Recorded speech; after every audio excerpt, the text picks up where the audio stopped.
नमस्ते, मैं हूँ आचार्य प्रतिष्ठा।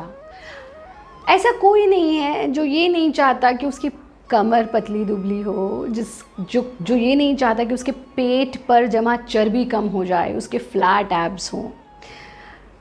सब चाहते हैं कि उनकी बॉडी टोन्ड हो, स्लिम ट्रिम फिट दिखें। और ये सब आप पा सकते हैं अगर आप नियमित रूप से अभ्यास करते हैं सर्वांग गति का।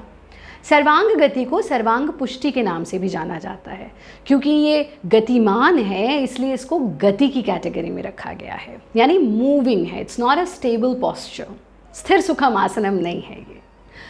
सर्वांग गति यथा नाम तथा गुणा, सर्व अंग, सारे अंगों को जो ऊर्जा प्रदान करता है, जो एक्सरसाइज प्रदान करता है, वो है सर्व अंग गति, सर्वांग गति।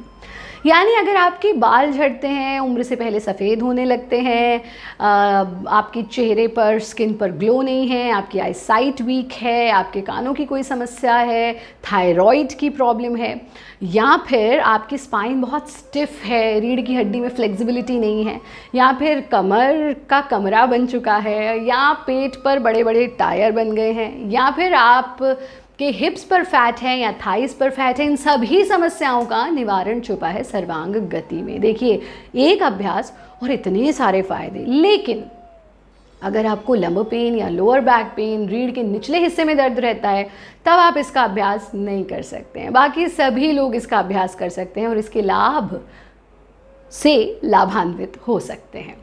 कैसे करते हैं सर्वांग गति? सर्वांग गति के लिए हम इसी तरह से सीधे खड़े होते हैं और पैरों को कंधों से दुगनी चौड़ाई में खोल लेते हैं।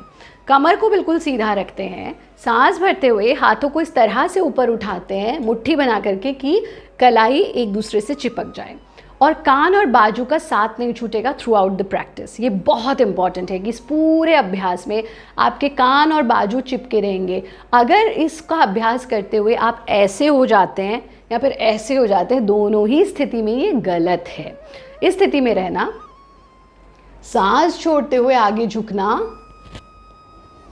और यहाँ से बड़ा चक्र बनाना clockwise, side back, side and down, और फिर anticlockwise, side back, side and down, और फिर अपने हाथों को ऊपर ले आना, स्ट्रेच करना, सांस छोड़ते हुए हाथ वापस ले आना, अपने शरीर को ढीला छोड़ देना, पैरों को भी नज़दीक ले आना, हाथों को आपस में मिला लेंगे और गर्दन को पूरी तरह से ढीला छोड़ देंगे। प्रत्न शैथिल्यम, एब्सोल्यूट रिलैक्सेशन।